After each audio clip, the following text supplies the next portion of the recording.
Salutations, people! Welcome to Page 3 Killers, Murders That Went Unnoticed, a podcast where we dive into the murder cases that went unnoticed by our nation's newspapers. Hi, Shay, whose microphone is currently working. Hi, John. Hello, everyone. Hi, guys. Welcome back. And welcome to Page 3 Killers, Murders That Went Unnoticed, Season 2, Episode 35. Yes, and this week we have it's kind of like we're going to be talking about two separate things, but they go together, all right? We're going to be talking about the Sleepy Lagoon Murder, which may or may not be a murder because there is really shoddy police work done. First, we have the clown mask killer without a clown mask, and now we have the Sleepy Lagoon Murder without a murder. You're never going to let it go. Just No, because... I won't. It was like Episode 2. I will never let this go. Like, all right. 85 episodes later. And, okay. And the second part of this case will be the Zoot Suit Riots in, I believe, LA. It was in California, like in the LA area, and then other areas. The Cherry Poppin' Daddies? What? They did the song, Zoot Suit Riot. Oh, okay. But that name is just atrocious. Yeah. So we're gonna be talking about that. So the Sleepy Lagoon Murder sort of is the kickoff for the Zoot Suit Riots. So it's sort of the cops kind of use it to their advantage. Yeah, at a time where there's a lot of racial inequality in the United States, and it's pretty. It causes some pretty shitty stuff to happen. So, but before we get too far into this, let's thank our patrons. Do you want to do the shout out for the patrons this time? Sure. Chrissy, Chelsea, Stacey, thank you. Gosh, you just don't want to give them their 2 seconds of fame? This ain't their podcast. Thank you to all of our patrons out there that support us. If you guys out there want to support the podcast, you can hit us up on Patreon, or you can remember to just like, share, subscribe, which is free, and tune in every week for content. It's like the worst attitude ever. The What? people who are literally giving us money to make a podcast. Just, it's not your podcast. I do what I want to. Yeah, you're kind of rude. So thank you very much, Chrissy, Chelsea, and Stacey. Yeah, thank you guys. So, we've done a couple episodes recently surrounding World War II. That is pretty similar for this case as well. So, World War II. Tons of bad shit going on in the world. A lot of war front stuff. A lot of different stuff happening. Germany's bombing people. Italy's trying to bomb people. Yeah. So, I mean, there's a lot of... Japan's getting ready to do something. A lot of crappy shit going on right around this time. And this case takes place in, I believe, 1942? Yeah, 1942. So, yeah. But I did get a little background information for all of this. So we can do that instead of news, because there's just too much stuff for World War II going on. So Yeah, I guess so. yeah, you can't really touch on it all. So at the beginning of the early 1930s, we had the Great Depression, and there was a Mexican immigration, and native-born Americans of Mexican descent basically migrated to California in like this huge migration, because there was factories opening up. There was a lot of stuff happening in California at that time. So to say it slightly more succinctly, you had a lot of immigrants from Mexico, and their descendants were moving back to Mexico because America was in the middle of the Great Depression. Yeah. And then there was a repatriation occurred across many different states, with an estimated number of about 75,000 people being forced from Southern California to Mexico during that period. And it is estimated that 60% of them were U.S. citizens, and they were minors. Basically, they were born here in the United States, and they were, I believe, forced to go to Mexico. Don't even get me started. What? Nothing. No? Okay. No. Now, in February of 1942, the U.S. government interned. Oh my gosh, yes. Japanese Americans. Yeah. So we have the... Oh my gosh. They were not... they were camps. But... Listen, they were concentration camps. They just didn't call them that. Yeah.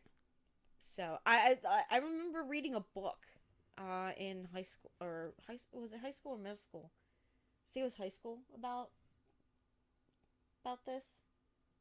Did you ever read it? Like trying to remember the title. No. I'll have to look it up. But yeah, so yeah, they basically any Japanese person on the the West Coast? Yes. Was placed into one of these camps down across the country, right? Or was it just in the western side of the country? Or was it like I believe it was nationwide, but all the camps were out west. Yeah. So, in order to fight Hitler and his concentration camps and the exiling of Jews from Europe, we exiled Mexicans to Mexico and put Japanese people in concentration camps? Is that what you're saying? Yeah. Damn it, you got me started. Yeah, that's basically what happened. I mean, there's like a huge discussion that goes on about, the fact that the United States, with our racial inequality, decided to go fight racial inequality abroad is laughable. Well, I mean, to be fair, we weren't rounding up everyone and slaughtering them. Yeah, true. But we weren't exactly fair, kind of thing. But yeah.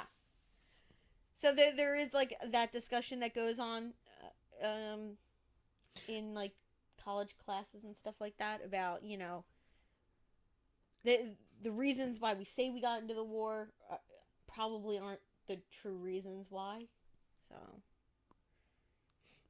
yeah. Anyway, there's a reason why we're discussing this. Yeah. So, because of all of that, there was a lot of agricultural jobs and factory jobs opening up in the west of the United States.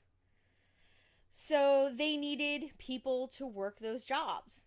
So, you had hundreds of thousands of African Americans, mostly Southerners, migrating in the Second Great Migration to California to work those jobs, as well as a rapid influx of laborers from Mexico and defense workers of ethnic backgrounds from all across the country to Los Angeles, which caused some racial tensions in the city of Los Angeles. And I mean, we've seen it several times since then. I mean, you got all the riots that happened in California after this, a couple of big ones. So, yeah. So this is where the problem starts, is just with all of these migrant workers coming in to start taking these jobs. White people obviously didn't like it. Mostly white men. I'm just saying. No offense, babe. The grand jury for this case, headed by E. Duran. Oh my gosh. Aris. Or Aries. Yeah, Aries was appointed by the Los Angeles City Council to investigate all alleged Mexican, was basically appointed to investigate the alleged Mexican crime wave that was happening, which I really don't. I really don't think it was that.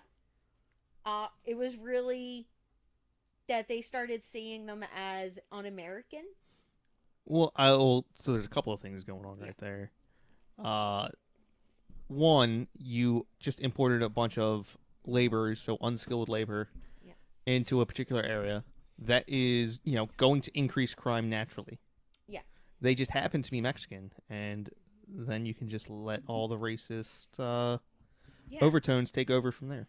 And at this time, you had a very interesting fashion trend, like that was really interesting. So you had the zoot suits were coming into trend, um, particularly for Mexican Americans and Mexican American women, and it was like a sign of like new wave feminism. It was um,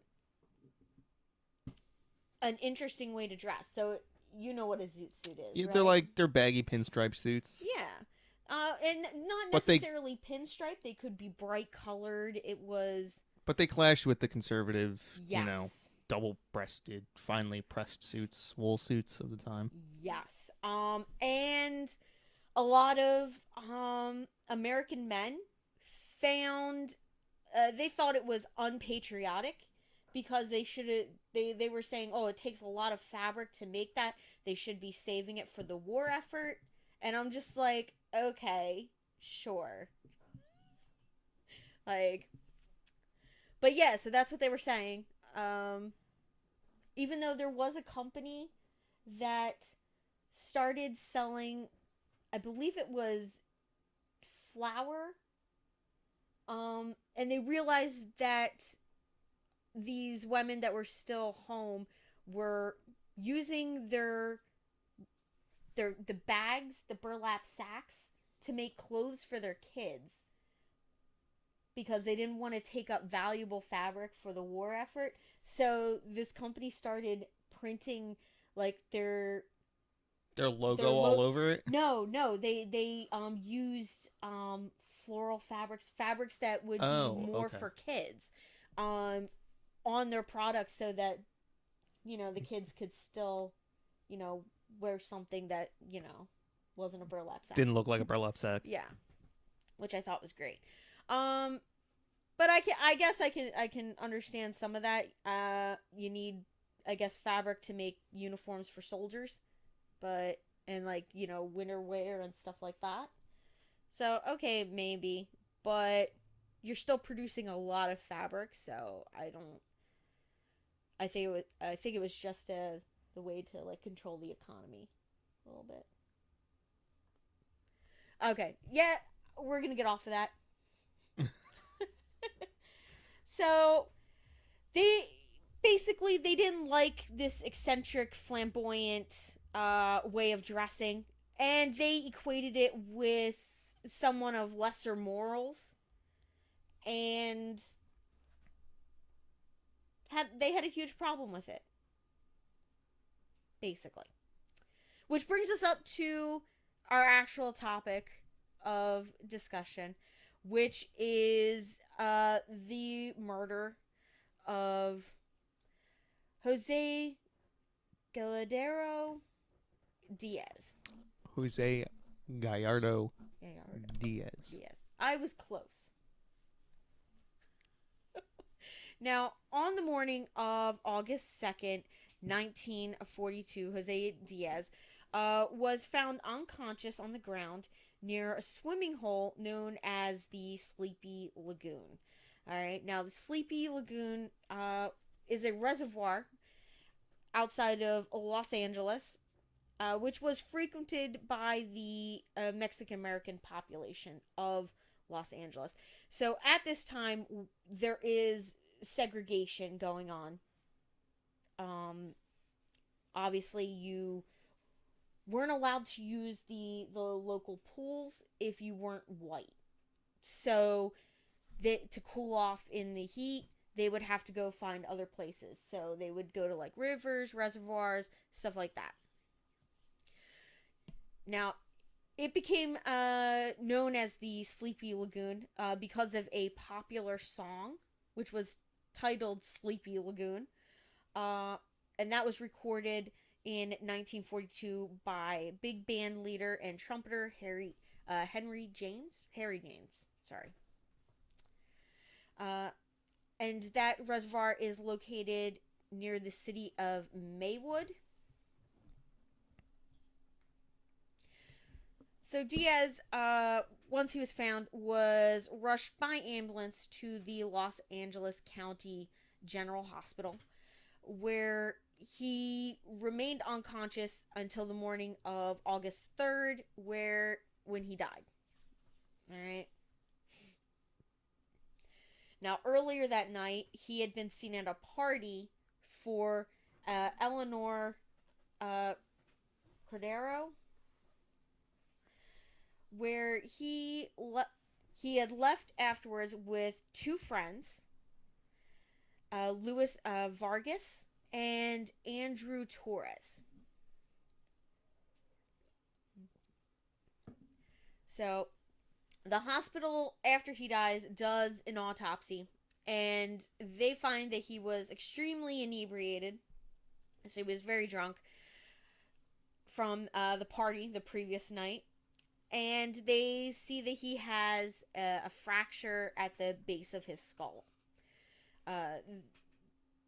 They also, they assumed that it could have possibly come from, like, a repeated falls or an automobile accident. My thing is, he's found near a swimming hole. Not much other information other than that. So I'm assuming there's not very many cars out there. Just, Now, the autopsy also revealed that he had 2 stab wounds and a broken finger. But ultimately, they could not determine what his cause of death was. Interesting. Yeah. So it looks like he was involved in some sort of altercation. Or it could have been an accident. So they're really not sure. Yes, he accidentally got stabbed twice. Yeah, that's what I'm like. Well, later on they pose the idea that, he could have been hit by a train. And I'm just like, what? You get 2 stab wounds and you survive getting hit by a train? It doesn't make sense to me. But the police sort of go down a different avenue, and it's not necessarily a good one. Yes, I believe the train stabbings are Yeah. a problem out west, I guess. Those trains, they just don't stop, Well, it hit him, backed up, and then hit him again to give him the second stab wound. Yeah. Now, all that is fully known is that on the night of August 2nd, 1942, José Diaz left the party at the Sleepy Lagoon near Los Angeles, and sometime later that night received the injuries that killed him the next day. That's it. That's all they really had. Okay? It seemed clear, obviously, that he had been drinking heavily that night. And as I said, they suggested that he fell into a roadway and was possibly hit by a car.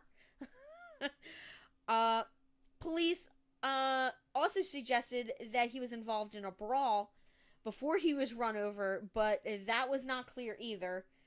And that could not be determined from the autopsy.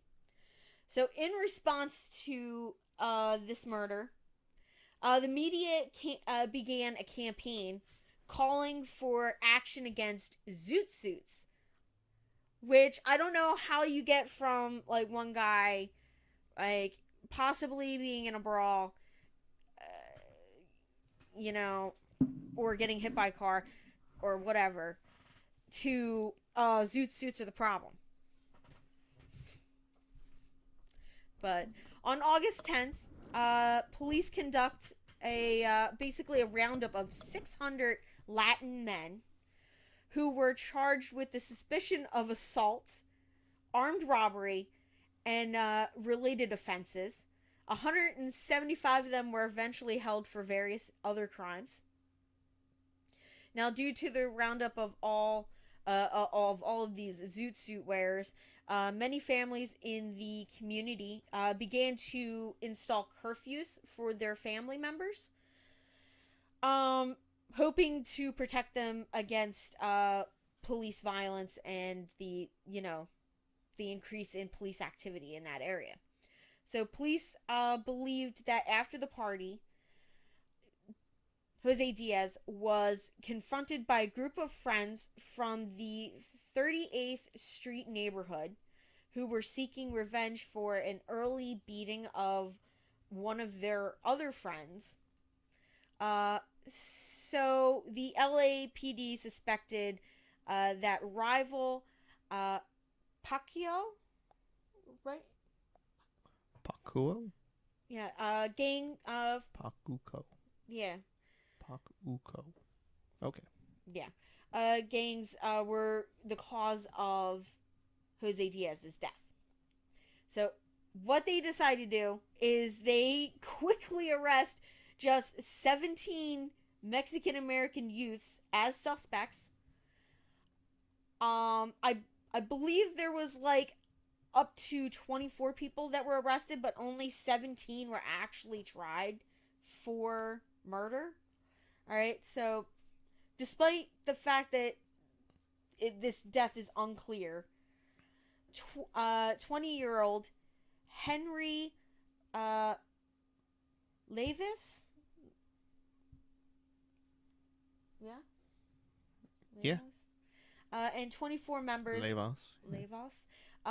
And 24 members of what the media termed as the 38th Street Gang was arrested for allegedly murdering Jose Diaz. Now, But what about the first 37 street gangs? I don't know. They always leave out all the important details. Yeah. So, despite the main defendants, the 12 that are charged with the second-degree murder, the rest are suspected and charged with lesser offenses.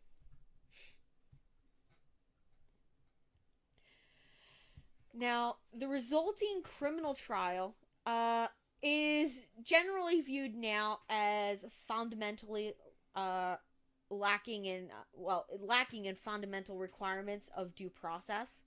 So the 17 Latin youths were indicted on the murder charges and placed on trial. And that trial ended on January 13th, 1943. Now the jury, 12 people that were declared guilty of murder for Diaz, and the 5 others were found guilty of assault.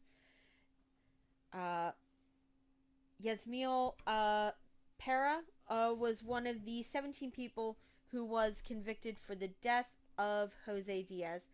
Now, he was sentenced to serve 5 years to life in prison and was convicted with intent to commit murder. Now, along with Para, Henry Yostroza, Gus Zamora, Jack Mendez, Victor Thompson, Manuel Reyes, Angel Padilla, Robert Tellez. Did you have to list them all out? I'm sorry, guys. Yeah, so they all received 5 years to life in prison after their convictions. Rarus, Levas, and Tellez were immediately sentenced to life in prison for first-degree murder. Many people fought against these convictions based on the fact that they were racially motivated. So they believed that there was actually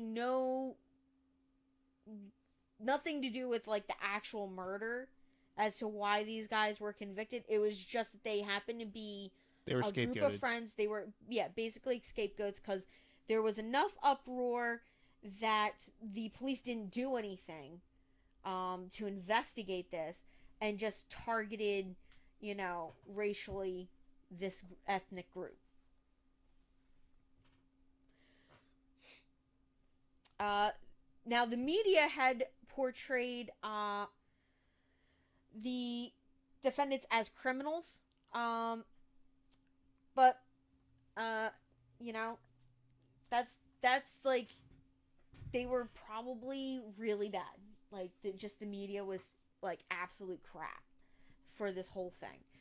Now, the courtroom was very small, and during the trial, the defendants were not allowed to sit near or communicate with their attorneys, which nowadays would not be allowed. That would absolutely not be allowed. You would have to sit next to your attorney, It wasn't allowed back then either. Really?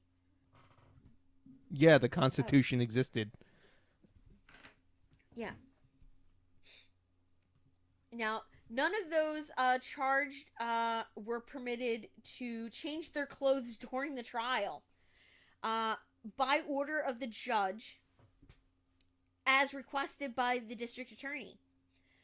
Now, the district attorney's grounds for this request was that the jury should see the defendants in the zoot suits that were obviously worn only by hoodlums. So they basically made them wear the zoot suits for the entire trial, the same zoot suit. Now, it's kind of ridiculous. It's obviously like it has no value in court, like, because they were just playing to a stereotype at this point. Now, every time a name was mentioned, also the district attorney like insisted that each time like their name was mentioned, they had to stand up so that the jury and the people there could not understand who was being talked about. Yeah. So they were required to stand up every time that their name was read or spoken, which I think is kind of ridiculous. And Judge Frick, yep, also permitted the chief of Foreign Relations Bureau of the Los Angeles Sheriff's Department, E. Duran Ares, to testify as an expert witness. Now, for me, this guy's just a fucking racist. I'm gonna throw that out there. This guy, I read through like a thing that he wrote up, and it was absolute bullshit. It sounded like Nazi propaganda. Well, it was popular back in the day. And it pissed me off. I read half of it and I had to stop. Now, he made several comments in the media also, which I read some of those. And at the time, it probably was not shocking to hear a white man like him say those kind of things. But nowadays, you would definitely have a pretty big backlash for saying some of these things. Now, he said that the Mexicans in as a community had a bloodthirsty nature. They were biologically predisposed to criminal behavior and killing, which he cited the culture of human sacrifice practiced by the Aztecs. Seems legit. Like, I'm just like, all right, okay. Now, everything else in his stuff basically read as Nazi propaganda. Pretty much the same stances that Hitler took on like Jewish existence, like on the Jewish people. Pretty much this guy said. So we had the MQ. Yeah. I was like, it was absolutely ridiculous. So after all these guys are convicted, in 1944, they basically get all of the convictions reversed on appeal. The case is considered a precursor to the Zoot Suit Riots of 1943. So, a lot of activists got involved in this, and a lot of well-known actors and writers. Even the wife of a president got involved in this. So, You mean that president that was shipping people back to Mexico for being Hispanic and yeah. locking people up for being Japanese? Yeah, well, just because that's her husband's views doesn't mean that's hers.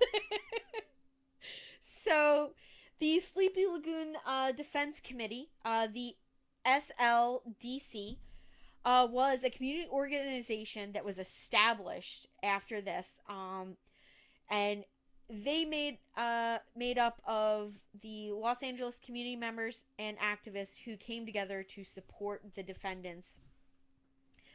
They were also known as the Citizens Committee for the Defense of Mexican American Youth. Now, during the time of the trials, many of these activists criticized the way that the judge went about the case as a result of the manner in which the case was handled. Many supported the defendants in any way that they could. Yeah. So, here we go. Next page. Now, the committee was labeled a communist organization by the California state legislature. The Joint Fact-Finding Committee on Un-American Activities, chaired by Jack Tenney. Now, actor Anthony Quinn writes that he began raising money for the defense of the 17 boys after his mother urged him to remember the eggs that had been given to them by the mother of one of the accused defendants when they were having a particularly rough time. That's not a really good reason to do that. Well, Now, he writes something and enlists the help of Orson Welles and Eleanor Roosevelt, and begins branding a that ends up causing them to be branded a communist as a result, almost costing him his career. And you see, this is an important lesson. You should never be a communist, because even when you're defending good causes, you're still a filthy communist. Yeah. And then people won't trust you. So if you just weren't a filthy communist to begin with, people would have trusted you more. Was he really a communist, though? Yes, I believe he was a dues-paying member of the Communist Party. Oh, wow. He wanted the United States to become part of the USSR. Why would anybody want to be part of the USSR? I shouldn't say that. I'm not 100% sure what Orson Welles' specific views were, but there were people who legitimately wanted the United States to become part of the USSR. He wrote a really good foreword to one of the articles that I read about this. He wrote a really good foreword to it, and it was I should have put it in here. I'll give you guys a link to that article. It's on JSTOR. So I'll give you guys a link to that. It was really interesting.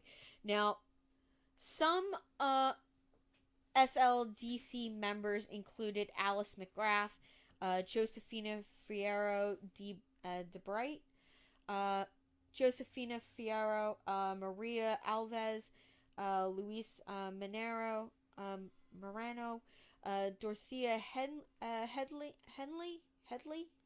Healy. Sorry. LaRue McCormick, Lepew Lavis, Henry Lavis, Doc Johnson, Frank Lopez, and Bert Corona, and Gary Barnes? Bemis? Yeah. Bemis? And their mission was to mount a civil rights crusade so that the 12 Mexican-American defendants could have an unbiased trial. Now, they utilized their contacts with influential community members to promote their cause and for fundraising purposes to be able to support their cause. Now, after the verdict in January, the Mexican American youths were imprisoned without evidence, and simply because they were Mexican and dangerous, apparently. So the Mexican American community was outraged. Several attorneys challenged Judge Frick's decision. I have all of their names written down. I'm not going to go read through those because I'm starting to get a headache from all the names. Now, together they hope to remind the European American Society that minorities had the right to testify in court and to have an impartial jury trial. Now, I wasn't sure if the EAS was like an actual community group or something. It was unclear to me. Or if it was just a general. Or if it was just a general of like all Americans, you know. So one of the attorneys, Carrie McWilliams, noted that a few months earlier, over 120,000 Japanese Americans were detained and interned in detention camps, and later argued that they were common links between the Japanese American internment and the anti-Mexican response to the Sleepy Lagoon case. Now, by the time that the defendants began serving their convictions, there was already an uproar in how young Mexican Americans were being perceived by the rest of society. So rumors later began to circulate that gang members had attacked many U.S. Navy men. That's right, Navy men. As a result, many went around raiding Latin communities and began attacking them in what they felt was retribution. So people who were attacked were mainly people of color and people who were wearing zoot suits. In fact, they probably received the worst end was anybody in a zoot suit. Later on, these attacks became known as the Zoot Suit Riots. And this, like, once we start talking about this, it kind of pissed me off. Like, I'm just gonna say, Navy men, not in the Navy today would this be allowed. You probably would have gotten into a lot of shit if this happened, like, nowadays. Duh. Like, they would be like, nope. Now, from 1943 through 1944, the state's anti-communist Tenney Committee subpoenaed and investigated the members of the Defense Committee in an attempt to uncover communist ties. So, basically, they were just, like, trying to shut them up. And so they started investigating them for communism. Like, sure, maybe some of them were communists, had communist views, but mainly I feel like it was just because they were trying to stand up for something that was wrong. And which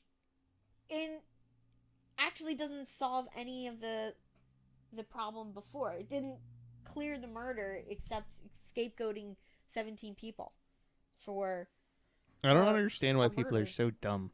Like, if you're the side of the argument that is supposed to be standing on principle, yeah, just stand on said principle and you'll win every time. Assuming that principle is correct. Like, I don't understand. If you just give these guys a fair trial, like, yeah, exactly. Like, then there's nothing the other side can say or do against you because you just gave them the fairest trial possible. Yeah. Now, in October of 1944, the State Court of Appeals unanimously decided that the evidence was not sufficient to sustain a guilty verdict, and it reversed all 12 defendants' convictions in People versus Zamora. Now, the appeals court also criticized the trial judge for his bias in his mishandling of the case. Now, after the Zoot Suit riots, the convictions of the 17 people all 17 were overturned because of the lack of evidence and the convictions being based on, what it was. And apparently it was the autopsy report that showed that he was highly inebriated, that Diaz was highly inebriated and received trauma to the head, which likely could have killed him, could have been caused by his own doing, apparent. So they were like, there's too many uncertainties in this. All you have is an autopsy report, nothing else. Now, by the way, it's really, really hard to get something overturned for lack of evidence. Yeah. Like, it's got to be egregious. Yeah, I'm gonna skip that section. Yeah, so they basically they're able to get all of them overturned, and they're all released. I mean, it did take some time after that was handed down to get them all. They were all the time frame for them to all be released. But while that's all happening, following this case, U.S. service personnel got into violent altercations with young Mexican Americans in zoot suits in San Jose, Oakland, San Diego, Delano, Los Angeles, and smaller cities and towns in California.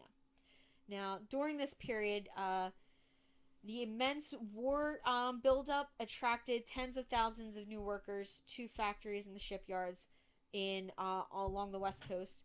Now, 2 altercations between military personnel and zoot suits were basically the catalyst, apparently, for the larger riots that end up happening.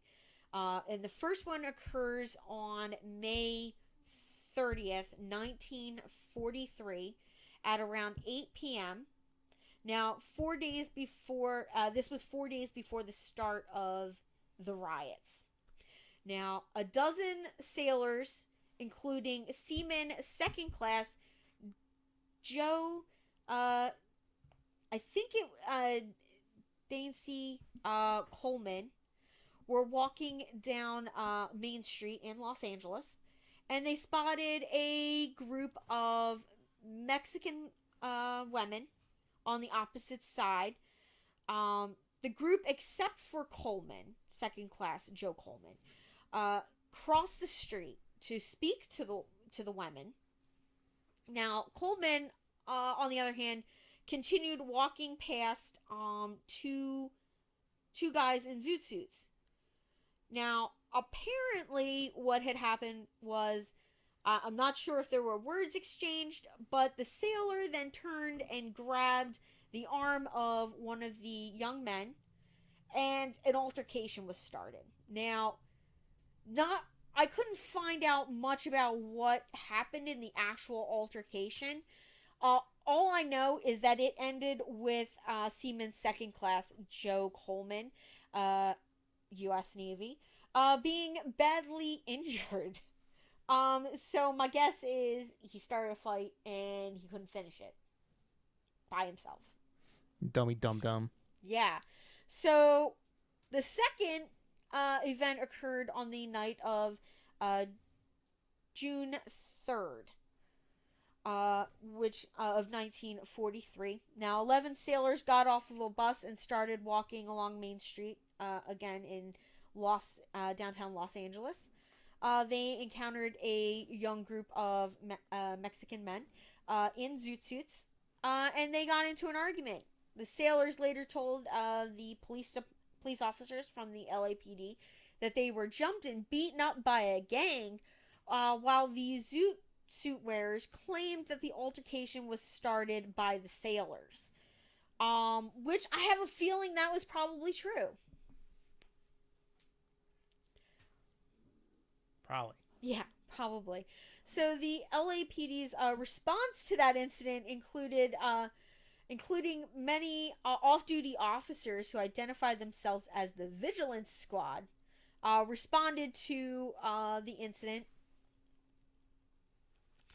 The officers went to the scene, seeking to clean up the street, clean up Main Street, which I put in parentheses, guys, because that's what they said.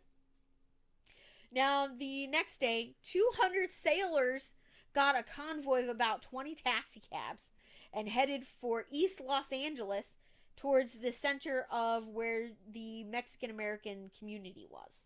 I'm going to go ahead and say that that was not sanctioned by the commanding officer. I am probably, 100% sure on that. Now, the sailors spotted a group of young Zoot Suits, guys wearing Zoot Suits, and assaulted them with what appeared to be clubs, bats, pieces of wood, They then stripped the boys of their Zoot Suits and burned the tattered clothes in a pile. They then continued to attack and strip everyone they came across who was wearing a Zoot Suit. Now, the media coverage of this was absolute bullshit. Alright, so they basically were like, oh yeah, this is great.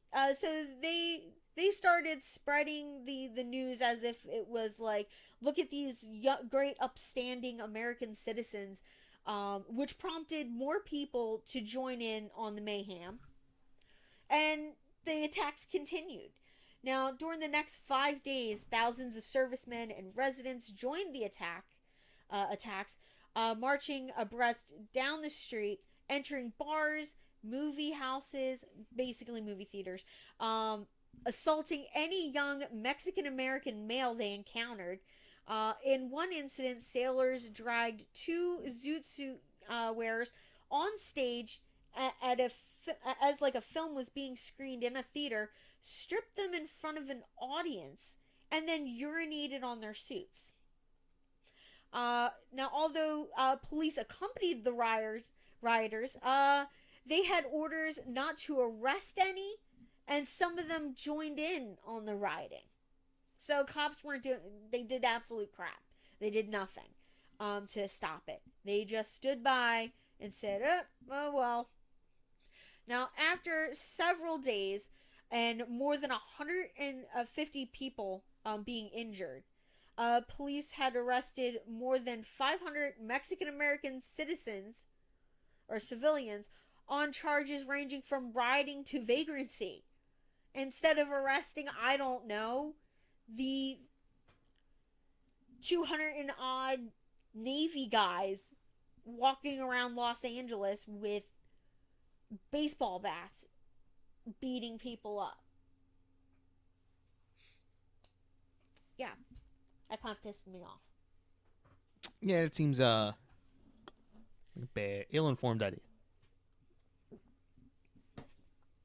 Yeah, so a witness to the attacks, journalist Mick Williams wrote, marching through the streets of downtown Los Angeles, a mob of several thousand soldiers, sailors, and civilians proceeded to beat up every Zoot Suit they could find, pushing it way into the important motion picture theaters. The mobs ordered the manager to turn on the house lights, and they ran up and down the aisles, dragging Mexicans from their seats. Streetcars were halted while Mexicans and some Filipinos and he says Negroes. I don't like using that word. I mean, it's not the other one, but were jerked from their seats, pushed into the streets, and beaten with a sadistic frenzy. Yeah. No soldiers were arrested as a result of the beatings. Many Mexican American youths instead were arrested after being attacked by the soldiers. The local press applauded the attacks, describing them as having a cleansing effect to rid Los Angeles of miscreants and hoodlums. Now, as the riots proceeded, the media reported the arrest of Amelia Vargas, uh, a, a female Zoot Suit wearer, charged with carrying brass knuckle cluster, basically brass knuckles. Now, the revelation of female involvement in the riots led to a frequent coverage of activists of female gangs. The media suppressed any mention of the white mobs that were involved. So all they focused on was the Mexican gangs, or what they dubbed as Mexican gangs. So the Los Angeles County City Council approved a resolution criminalizing the wearing of zoot suits within the city limits of LA, with the expectation that Mayor Fletcher Bowron would sign it into law. Now, Councilman Norris Nelson had stated that zoot suits had become a badge of hoodlumism. Now, no ordinance was approved by the city council or signed into law by the mayor, but the council encouraged the WPS to take steps to curb illegal production of men's clothing in violation of the WPB limitation order. I believe the WPB is the Wartime Procurement Bureau, if I'm not mistaken. Yeah. They were in charge of all the sanctions. Well, not sanctions, but the what's the word I'm looking for? They were making sure people weren't over consuming. Yeah.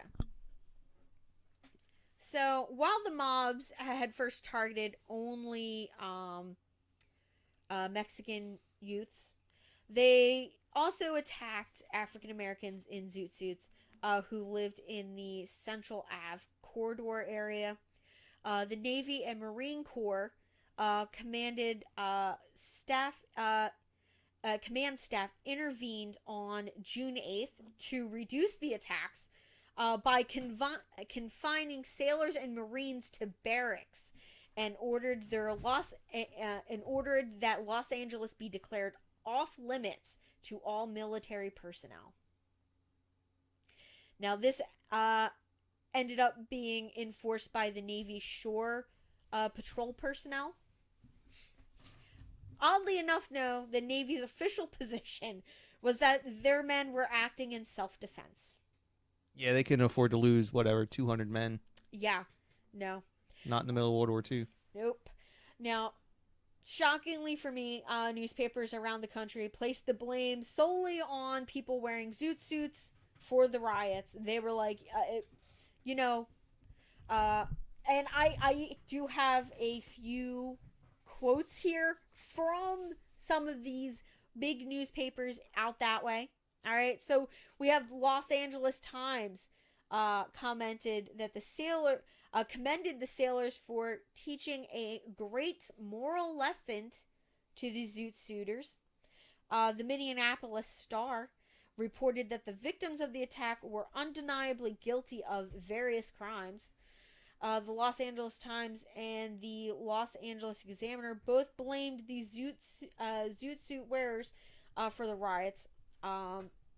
Though the Examiner went a little further than the Times, writing that the zoot suit gangs had overrun the city and were hurting the city's reputation.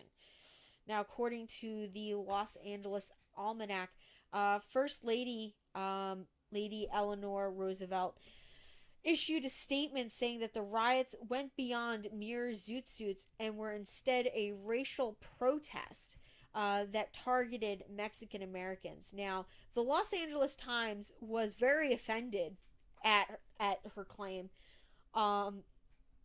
as they had never explicitly described the zoot suits wearers by race, which I think is splitting hairs. They accused her of adding nasty fuel to a propaganda fire And then they accused her of being a communist. She was a communist. Uh, That's beside the point. yeah. Later, scholars generally characterize these Zoot Suit riots as a oh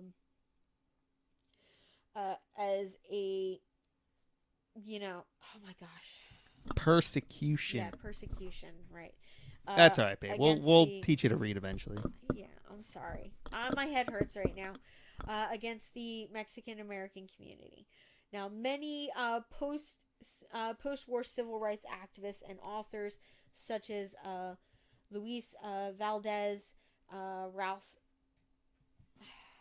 Ellison, and Richard Wright, have said that they were inspired by the Zoot Suit riots. Now, Cesar Chavez,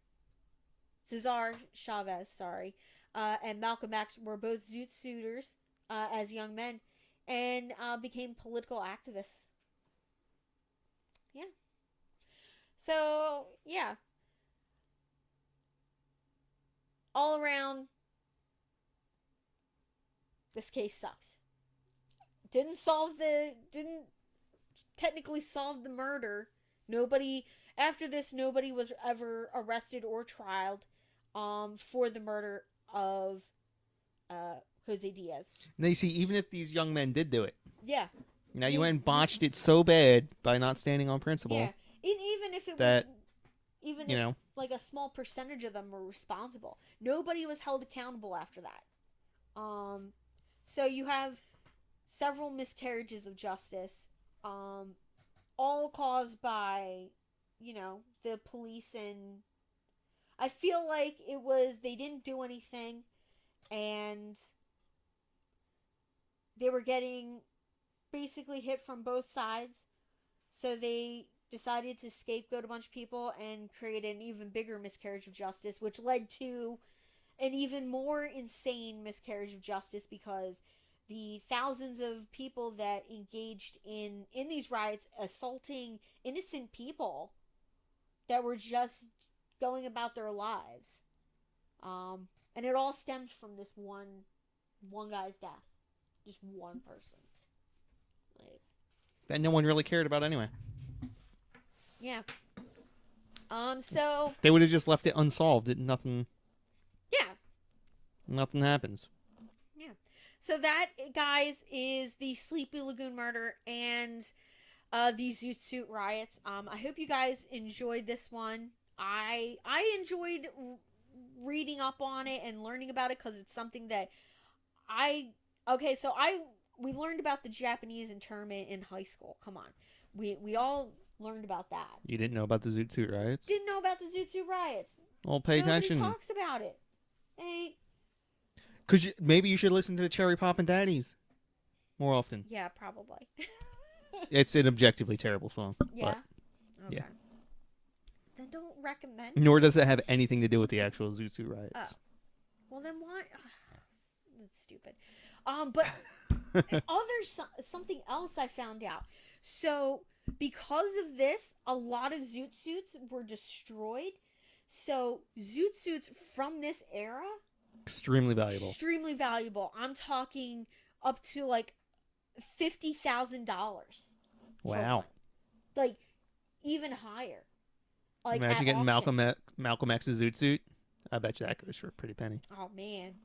But yeah, so they were like, yeah, a lot of these like really nice suits were destroyed in these riots.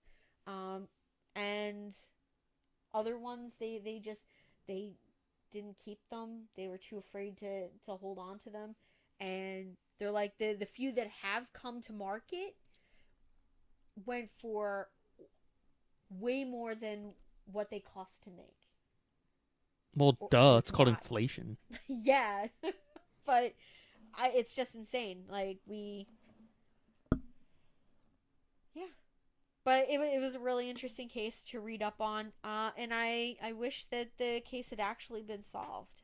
And it's a shame. Anyway. But yeah. So, hope you guys enjoyed, and we will see you back here next week for another riveting episode of Page Tree Killers, Murders That Went Unnoticed. Bye. Bye, guys.